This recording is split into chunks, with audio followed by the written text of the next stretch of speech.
We now start module 2 of chapter 7. The title of this module is Zeros of an analytic function. We already know that a point z equal to z0 is called an ordinary point or regular point of f if f is analytic at z0. Otherwise, z0 is called singular point of the function f. In this module, we discuss about zeros of an analytic function. We also know that if z equal to z0 is an singularity of a function f, and if there exists a neighborhood of z0 which contains no other singular point of f, then z0 is called an isolated singularity of f. Here we show that zeros of an analytic function are always isolated points. In this module, we establish the relation between zeros and poles of a function f. We show that if z0 is a pole of f of order m, then it is a 0 of 1 by f of same order m, and vice versa. We also show that the limiting point of zeros are isolated essential singularity, whereas the limit point of poles are non-isolated essential singularity. In this module, we also prove an important result known as Weierstrass-Cassorotti theorem. At last, we provide some example relating to this module. We now start our presentation. We now start zeros of an analytic function. If z0 is a regular point of an analytic function f, and if f z0 equal to 0, then z0 is called a 0 of f. The point z0 is called a 0 of f of order m if in some neighborhood of z0 f can be expanded in a Taylor series of the form fz equal to summation n equal to m to infinity a n z minus z0 to the power n, where a m is not 0. We now prove a result: a point z equal to z0 is a 0 of f of order m if and only if in some neighborhood of z0 f can be expressed in the form fz equal to z minus z0 to the power m into phi z, where phi z is analytic at z0 and phi z0 is not 0. So, first we assume that z0 is a 0 of f of multiplicity m. Then in some neighborhood of z0 we can expand f as fz equal to summation n equal to m to infinity a n z minus z0 to the power n, where a m is not 0. Then we can write fz equal to z minus z0 to the power m into summation n equal to m to infinity a n z minus z0 to the power n minus m, that is equal to z minus z0 to the power m summation p equal to 0 to infinity b p z minus z0 to the power p, where we write n minus m equal to p and b p equal to a p plus m, and that is we can write z minus z0 to the power m phi z, where phi z equal to summation p equal to 0 to infinity b p z minus z0 to the power p, which is analytic at z0, and phi z0 is obviously b0, and that is equal to am, which is not 0. Next, we assume that in some neighborhood of z0, f can be expressed as fz equal to z minus z0 to the power m into phi z, where phi is analytic at z0 and phi is not 0 at z0. Then we can expand phi in Taylor series about z0 of the form phi z equal to summation n equal to 0 to infinity a n z minus z0 to the power n, where a0 equal to phi z0 not equal to 0. Therefore, in some neighborhood of z0 we have fz equal to z minus z0 to the power m summation n equal to 0 to infinity a n z minus z0 to the power n, that is equal to summation n equal to 0 to infinity a n z minus z0 to the power n plus m, and this we write equal to summation p equal to m to infinity b p z minus z0 to the power p, where m plus n equal to p and b p equal to a p minus m. Since b m is equal to a0 not equal to 0, z0 is a 0 of f of order m. This proves our result. So now we prove another result. The zeros of a non-constant analytic function are isolated points. Let z0 be a 0 of f of order m. Then by definition, in some neighborhood of z0, f can be expressed in the form fz equal to z minus z0 to the power m phi z, where phi is analytic at z0 and phi z0 is not 0. We take epsilon equal to half modulus phi z0, which is greater than 0.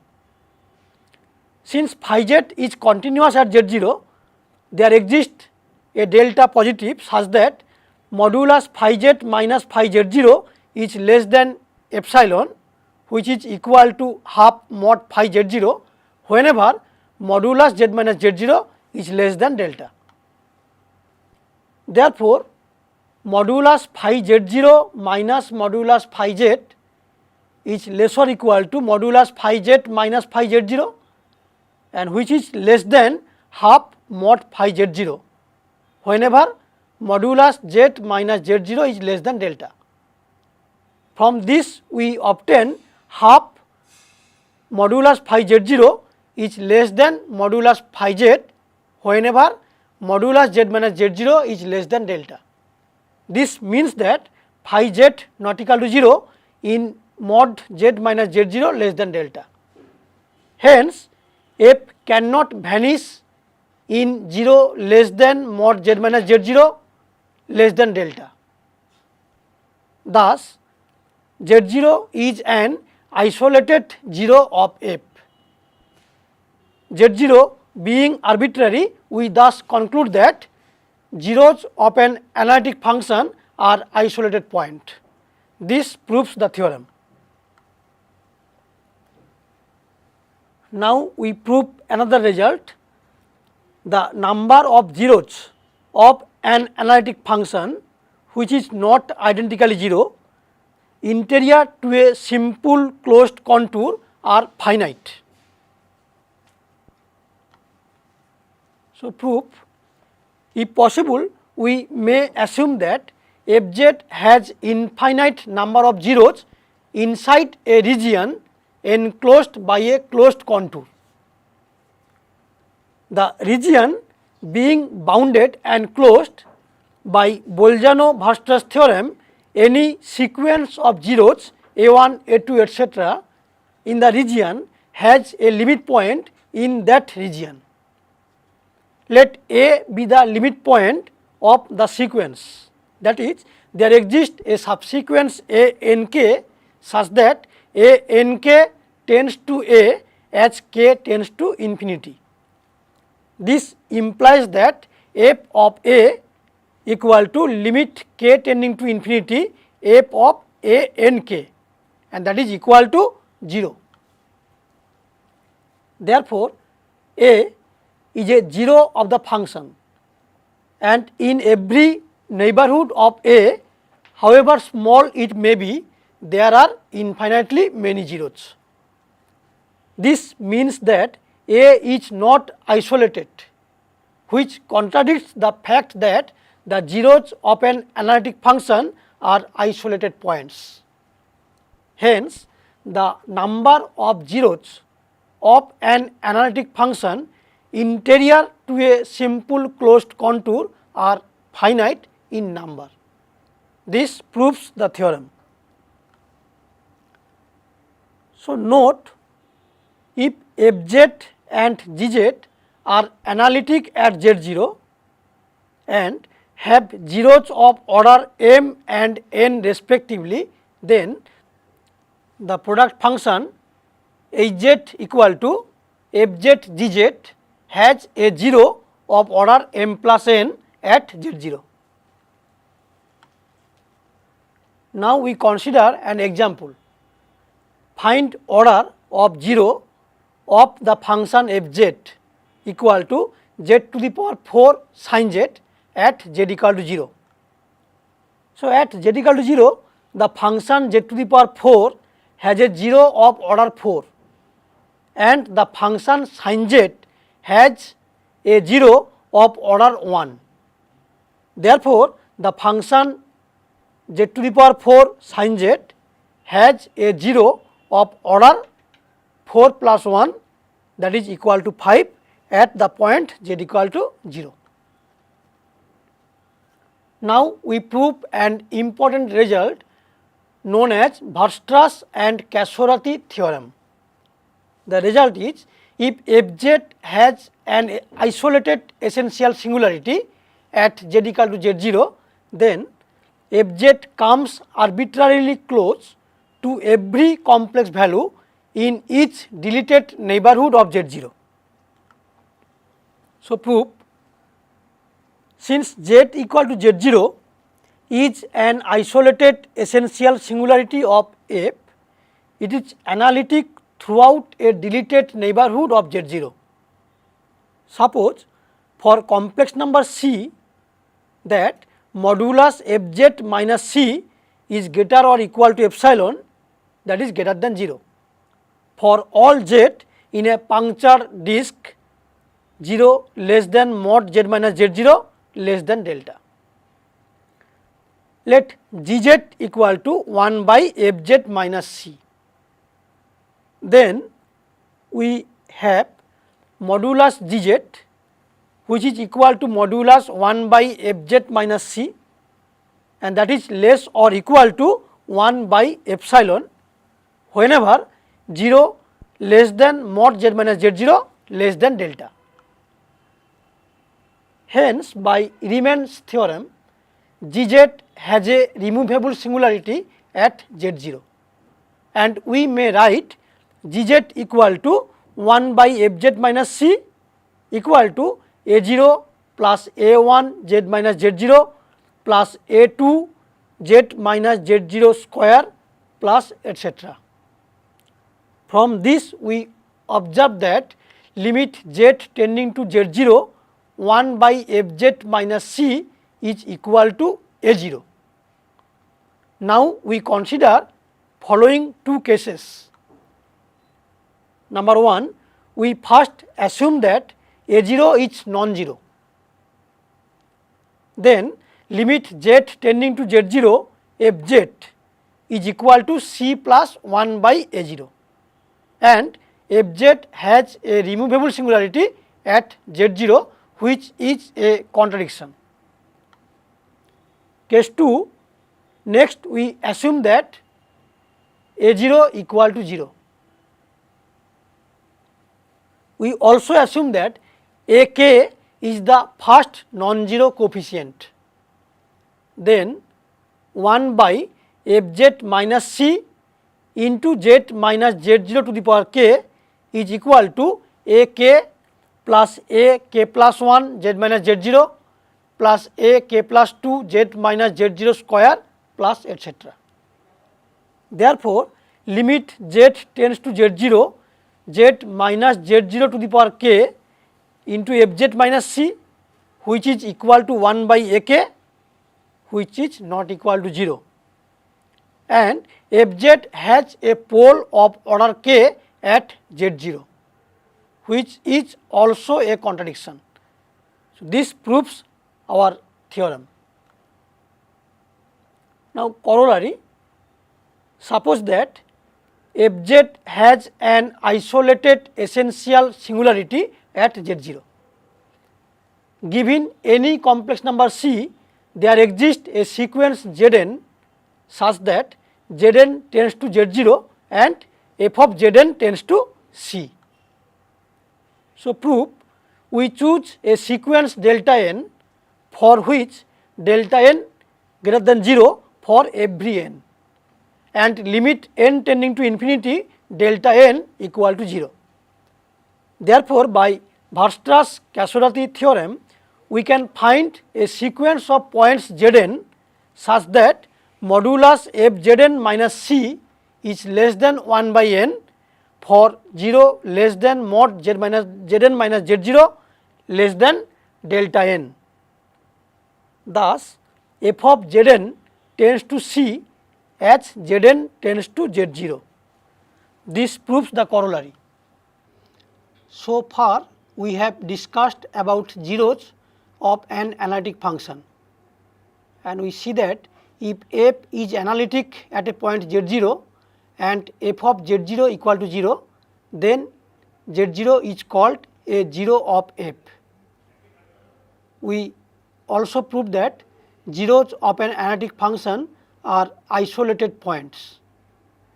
We also prove an important result known as Weierstrass-Casorati theorem, which states that if z0 is an isolated essential singularity of a function f, then fz comes arbitrarily close to every complex value in each deleted neighborhood of z0. Now, we establish relation between zeros and poles. We also show that limit point of zeros are isolated essential singularity. We also discuss singularity at point at infinity. Now, we start our presentation. We prove that a point z0 is a pole of order m of a function f if and only if it is a 0 of order m of the function 1 by f. So, first we assume that z0 is a pole of f of order m. Then in some neighborhood of z0, we can write fz equal to gz by z minus z0 to the power m, where g is analytic at z0 and g of z0 not equal to 0. Therefore, 1 by fz is equal to z minus z0 to the power m into hz, where hz equal to 1 by gz is analytic at z0 and h of z0 is not equal to 0. This shows that z0 is a 0 of 1 by f of order m. Next, we assume that z0 is a 0 of 1 by f of order m. Then in some neighborhood of z0, we can write 1 by fz equal to z minus z0 to the power m into gz, where g is analytic at z0 and g z0 not equal to 0. Then we can write fz equal to hz by z minus z0 to the power m, where hz equal to 1 by gz, which is analytic at z0 and not 0 at z0. This shows that z0 is a pole of f of order m. Now we prove another result. If a function f has an essential singularity at z0, then the function 1 by f has also an essential singularity at z0. Proof: if possible, we assume that z0 is a regular point of 1 by f and it is not a 0 of 1 by f. Then z0 is a regular point of f, contradicting the nature of z0. Next, we assume that z0 be a regular point of 1 by f and it is a 0 of 1 by f of order m. Then z0 is a pole of f of order m, which contradicts the nature of z0. Let z0 be a pole of 1 by f of order m. Then z0 is a 0 of f of order m, which contradicts the nature of z0. Therefore, the only possibility that remains for z0 is to be essential singularity of 1 by f. Now we define singularity at point at infinity. The behavior of a function fz at z equal to infinity is considered by making the substitution z equal to 1 by w and examining the nature of f of 1 by w at w equal to 0. It is to be noted that fz is regular or has a pole or has an essential singularity at z equal to infinity if f of 1 by w has the same property at w equal to 0.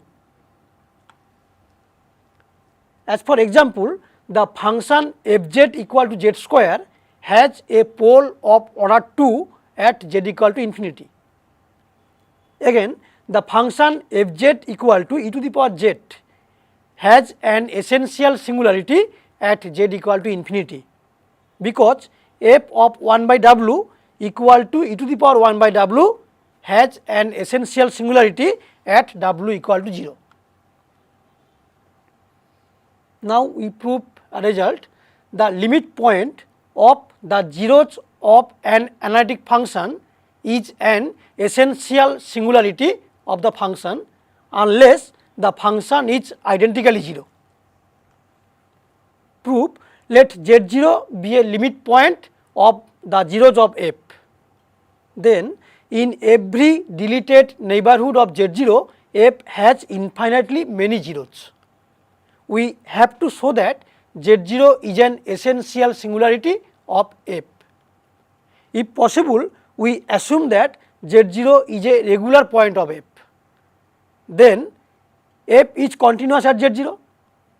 So, for positive epsilon, there exists positive delta such that modulus fz minus fz0 is less than epsilon whenever modulus z minus z0 is less than delta.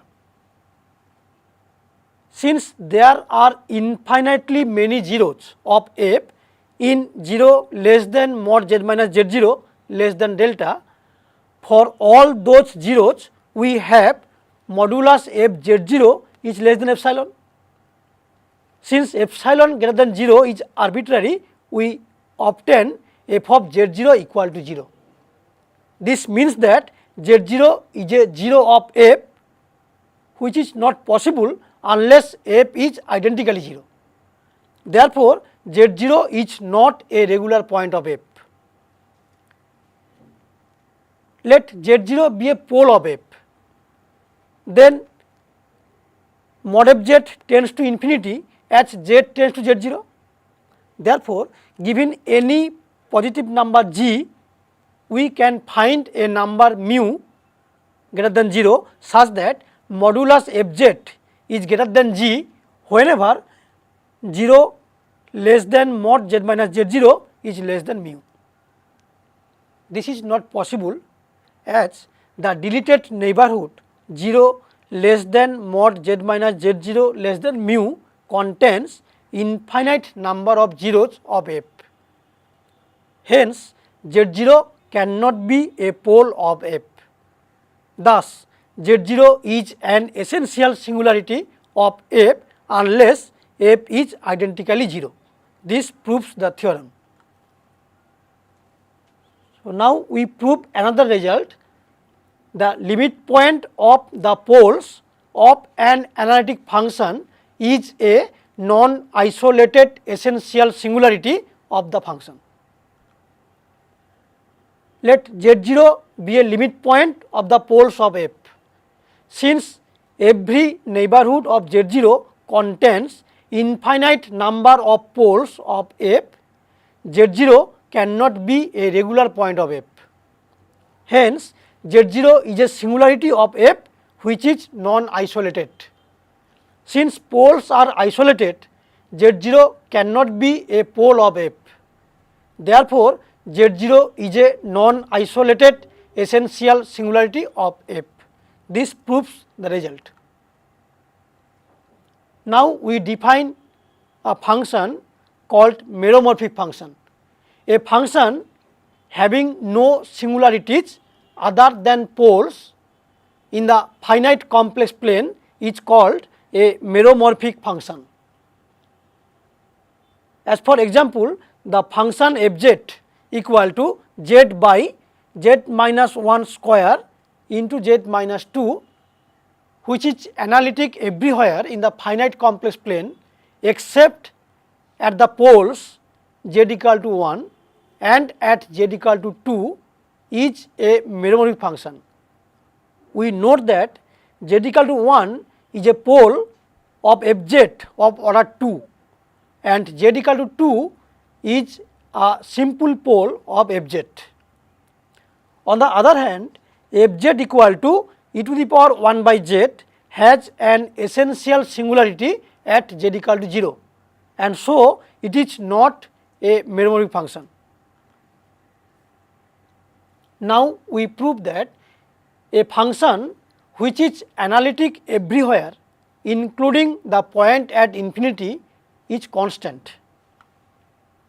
Since f is analytic for all finite z, it has a Taylor series expansion near z equal to 0 of the form fz equal to summation n equal to 0 to infinity a n z to the power n, where the series converges for all z. So, replacing z by 1 by w, we obtain f of 1 by w equal to a0 plus a1 by w plus a2 by w square plus etc. Since f of 1 by w is regular at w equal to 0, a n equal to 0 for n equal to 1 to etc. Hence, fz equal to a0, which is a constant. This proves the theorem. Another result, a function which is analytic everywhere in the finite complex plane and has a pole of order m at point at infinity is a polynomial of degree m. So, since f is analytic for all finite z, it has a Taylor series expansion near z equal to 0 of the form fz equal to summation n equal to 0 to infinity a n z to the power n, where the series converges for all z. So, replacing z by 1 by w, we obtain f of 1 by w equal to this. Since f of 1 by w has a pole of order m at w equal to 0, we have a n equal to 0 for n equal to m plus 1, m plus 2 etc. and hence the result follows. Now, we consider an example.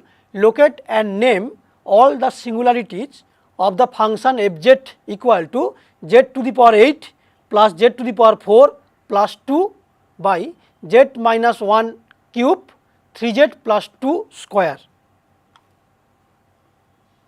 So, clearly the function f has singularity at z equal to 1, at z equal to minus 2 by 3. Obviously, z equal to 1 is a pole of f of order 3 and z equal to minus 2 by 3 is a pole of f of order 2. Now, we verify singularity at infinity. So, we replace z by 1 by w and we obtain f of 1 by w equal to this. Since w equal to 0 is a pole of f of 1 by w of order 3, it follows that z equal to infinity is a pole of f of order 3. Therefore, it has 3 singularities in the extended complex plane. Another example, examine the singularity of the function fz equal to sin 1 by z plus 1 plus sin 1 by z minus 1. Zeros of sin 1 by z plus 1 are given by z equal to minus 1 plus 1 by n pi, where n 0 plus minus 1 plus minus 2 and so on. The limit point of the zeros is the point z equal to minus 1. Therefore, z equal to minus 1 is an essential singularity of sin 1 by z plus 1. Similarly, z equal to 1 is an essential singularity of sin 1 by z minus 1. Therefore, z equal to minus 1 and 1 are two essential singularities of the given function fz. At the end of this module, we came to know about zeros of an analytic function, some of its properties. We also proved Weierstrass-Cassorotti theorem about essential singularity. We also established the relation between zeros and poles. We also see that a function f is analytic in the extended complex plane means the function is constant. We also provide some example relating to this module. For more problem, please see the self assessment part and some reference books. This ends module 2 of chapter 7.